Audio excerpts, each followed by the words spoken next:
ఎవరి మీదో కోపం ఉంది వాళ్ళ వల్ల హడావిడి చేయాలనుకుంటే ఫస్ట్ హడావిడి ఏదన్నా అంటే వాళ్ళ లీడర్ ఎవరైతే ఉన్నారో జగన్మోహన్ రెడ్డి అతని మీదే చేస్తాం, అతను లోపలేసే ప్రయత్నం చేస్తాం. ఆల్రెడీ 38 కేసులు బెయిల్ మీద తిరుగుతున్న ముద్దాయే కాబట్టి ఆ బెయిల్ క్యాన్సిల్ చేయించి లోపలేసే ప్రయత్నం చేస్తాం.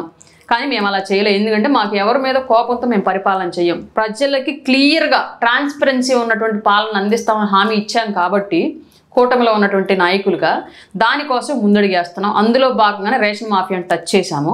రేషన్ మాఫియాని టచ్ చేసినప్పుడు ఒక తేనె తుట్టును కొడితే ఈగలన్నీ లేచినట్లుగా అందులో ఇన్వాల్వ్ అయ్యి ఉన్నటువంటి నాయకులు మాఫియా వ్యక్తులంతా కూడా భయపడిపోతున్నారు. దాంట్లో ద్వారంపూడి చంద్రశేఖర్ రెడ్డి ఉన్నాడు, అది మా తప్పు కాదు ఫస్ట్ది. రెండోది పేర్ని నాని ఏమి ఎరగం శుద్ధపోస అయితే ₹1 డీడీ తీసి అప్పటికప్పుడు వాళ్ళ లాయర్ ద్వారా కలెక్టర్ గారికి ఎందుకు పంపించారు? ఇన్ని రోజులు ఎందుకు కట్టలేదు? ఇప్పుడు మాత్రం ఎందుకు కడుతున్నారు? ₹1 ఎందుకు కట్టాల్సిన అవసరం వచ్చింది? వారం 10 రోజులు అస్కాండ్లోకి ఎందుకు వెళ్ళిపోయారు? అంటే కావాలని కక్షపూర్తిగా నన్ను మా కుటుంబాన్ని టార్గెట్ చేసి నేను పేరు నాని చెప్తారు. ఆధారాలు చూపిస్తారు. గోడౌన్లో ఉన్న రైస్ ఎవరైతే ఉన్నారో దాన్ని చూసుకోవాల్సిన చెక్ చేయాల్సిన బాధ్యత సివిల్ సప్లై అధికారులు. ఇది మీరు ఎప్పుడు మాట్లాడాలి? ₹1 డీడీ పంపించారు చూసారా కలెక్టర్ ఆఫీస్కి, దానికి ముందు మాట్లాడితే ఇవన్నీ నమ్మి ఉండేవాళ్ళం. నేను తప్పు చేశాను, నా తప్పుకి ఇప్పుడు నేను పెనాల్టీ కడుతున్నాను అని చెప్పేసి ₹1 డీడీ పంపించి నువ్వు శుద్ధపోస మాట్లాడడం ఏంటి? నువ్వు తప్పు చేయకపోతే ₹1 ఎందుకు కట్టావు? నీకు డబ్బులు ఎక్కువే కడుతున్నావా? నీకు డబ్బులైనా జగన్మోహన్ రెడ్డి టైంలో పైనుంచి కురిపించాడు ప్రజల డబ్బులంతా మీ ఇంట్లో. ఇప్పుడు బయటకు వచ్చి నాకు ఊరికి ₹1 కలెక్టర్ ఆఫీసులకు విసిరేయమని చెప్పేసి తప్పు చేసి కూడా తట్టజారిన బెట్టుబోని మాట్లాడితే ఇంకా సిగ్గురానట్టి వైసీపీ పార్టీలో నాయకులకి. అంటే పవన్ కళ్యాణ్ విమర్శించారు కనుక ఈ రోజు నా మీద కక్ష సాధింపని చెప్తాడు ఆయన.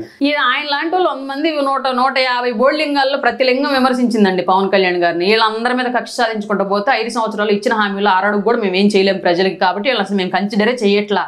మేము ఏదైతే తప్పులు ఉన్నాయో సరి చేసుకుంటూ వెళుతున్న క్రమంలో ఆ తప్పుల్లో ఇన్వాల్వ్ అయ్యి ఉన్నటువంటి వాళ్ళందరూ కూడా వాళ్ళు బయటకు వచ్చేస్తున్నారు. పుట్టలోంచి పాములు బయటకు వచ్చి బొసపడుతున్నట్టుగా బొసపడుతున్నారు.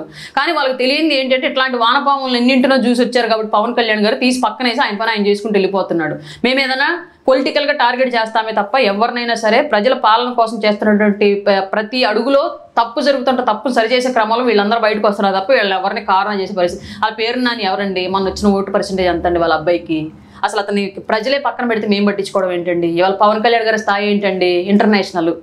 నేషనల్ ప్రధానమంత్రి గారు కూడా ఒక తుఫాన్ ఇతనని చెప్పేసి పొగిడించుకున్నటువంటి వ్యక్తి, ఇంటర్నేషనల్గా ఉన్నటువంటి సనాతన ధర్మాన్ని పాటించే హిందువులంతా కూడా ఒక ఐకాన్గా చూస్తున్నటువంటి వ్యక్తి, అంత మహోన్నతమైన వ్యక్తితో ఉన్నటువంటి వ్యక్తి ఇట్లా రేషన్ బియ్యం అమ్ముకున్నాడు గురించి ఆలోచిస్తారా? భవిష్యత్తులో చిరంజీవి గారిని కూడా రాజ్యసభ పంపించే అవకాశం ఉందని చెప్పి కొంత ప్రచారం. ముమ్మాటికి ఆయన చాలా తత్పరతున్నటువంటి వ్యక్తి. అట్లాంటి వ్యక్తి రాజకీయాల్లో ఉంటే ప్రజలకు మంచి జరుగుతుంది. బీసీ బిడ్డలకి, ఎస్సీ బిడ్డలకి వీళ్ళందరికీ మంచి జరుగుతుంది. చిరంజీవి గారు జనసేన పార్టీ చేసింది కదా, ఇప్పుడు వరకు స్టిల్ అయిన కాంగ్రెస్ పార్టీలో నాయకుడు. అసలు పవన్ కళ్యాణ్ గారు పార్టీ పెట్టింది రాజకీయాల పట్ల, సమాజం పట్ల బాధ్యత నేర్చుకుందే. గతంలో ప్రజారాజ్యంలో సామాజిక సేవ లక్ష్యం అని చెప్పేసి ఒక యువరాజ్యానికి అధ్యక్షులుగా ఉండి చిరంజీవి గారి నుంచి ఈ వ్యవస్థ ఎలా ఉంది, ఎలా మనం మార్చాలి అని నేర్చుకున్నారు కాబట్టి పవన్ కళ్యాణ్ గారు జనసేన పార్టీ పెట్టారు. ప్రజారాజ్యాన్ని ఇవ్వమంటే అప్పట్లో చిరంజీవి గారు అప్పుడున్న మురికి రాజకీయాలకు భయపడిపోయి ఆయన రాజకీయాల నుంచి నిష్క్రమిస్తే ఆ పార్టీని కూడా తీసేస్తే తర్వాత జనసేన పెట్టుకొని రాజకీయంగా ప్రజల కోసం నిలబడి పోరాడిన వ్యక్తి పవన్ కళ్యాణ్ గారు. అది ఎక్కడి నుంచి నేర్చుకున్నారు ఆయన? 100% ఎంతో కొంత చిరంజీవి గారి నుంచి నేర్చుకున్న విషయం ఇది. 100 మంది బీసీలకు టికెట్లు ఇచ్చినటువంటి వ్యక్తి చిరంజీవి గారు. ఇవాళ ఎవరిచ్చారంతా బీసీలకి, ఎస్సీలకి అంత ప్రాధాన్యత ఎవరిచ్చారు? అసలు డబ్బు లేని రాజకీయాలు వైఎస్ఆర్సీపీ పార్టీలో ఎస్సీ బీసీలకు ఎక్కువ ప్రాధాన్యత ఇచ్చారని చెప్పి ఎప్పుడండి?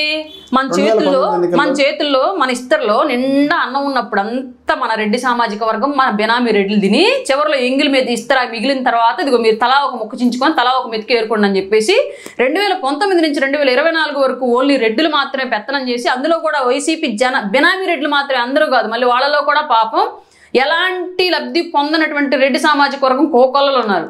కేవలం జగన్మోహన్ రెడ్డికి ఆర్థిక నేరాల్లోనూ ఆయన కేసుల్లోనూ ఆయన ఒక మాఫియాల్లోనూ సహకరించే రెడ్లకు మాత్రమే ప్రయారిటీ ఇచ్చుకుంటూ ఉండి 5 ఏళ్ల పాలన వాళ్ళ కోసమే చేసి సలహాదారులుగా అంతా వాళ్లే ఉండి అన్ని పదవుల ఉన్నతుల్లోనూ వాళ్లే ఉండి 2024 ఇంక ఓడిపోతామని చెప్పేసి ఇంటెలిజెన్స్ రిపోర్ట్లు కూడా వచ్చిన తర్వాత 2024లో బీసీలకి, మైనారిటీలకి, ఎస్సీలకి టికెట్ ఇచ్చారు. ఏం చేసుకోనండి? 2019 ఎన్నికల తర్వాత గెలిచిన తర్వాత ఎస్సీ, బీసీ, ఎస్టీలు కూడా 9 మంది పదవులు ఇచ్చారు కదా. ఏమి ఇచ్చారండి? డిప్యూటీ సీఎం పదవి ఇచ్చారు. ఏం చేసుకోనండి? 4 గీసుకోనా? అంటే ఇప్పుడు పవన్ కళ్యాణ్ అదే పరిస్థితి. పవన్ కళ్యాణ్ గారు అలా చేయట్లేదే పాలన. అంటే ఇప్పుడు చంద్రబాబు నాయుడు గారు ఎంత ఇస్తున్నారు పవన్ కళ్యాణ్ గారికి రైట్స్? స్టేట్ మీద కమాండ్ కానివ్వండి, సొసైటీ కోసం పోరాటాల్లో కానివ్వండి, గవర్నమెంట్ తీసుకున్న నిర్ణయాల్లో కానివ్వండి, ఇవాళ పవన్ కళ్యాణ్ గారు రాష్ట్రం నుంచి కేంద్రం వరకు కనిపిస్తున్నాడు, వినిపిస్తున్నాడు, ఆయన చేసే పనులన్నింటికీ సాధిస్తున్నాడు. బట్ గతంలో పుష్పశ్రీవాణి గారు ఏం చేశారండి? ఎక్కడున్నారండి? అసలు చిన్న పనిలో అయినా సరే పుష్పశ్రీవాణి గారికి మనం ఉప ముఖ్యమంత్రి ఇచ్చాము, ఈవిడికి ఈ ప్రయారిటీ ఇవ్వాలి, ఈ సామాజిక వర్గాన్ని ఇలా ముందుకు తీసుకురావాలి. గిరిజన శాఖ మంత్రి కూడా చేశారు. ఏం చేశారండి గిరిజనులకి? గిరిజన శాఖ మంత్రి ఏం చేశారు గిరిజనులకి?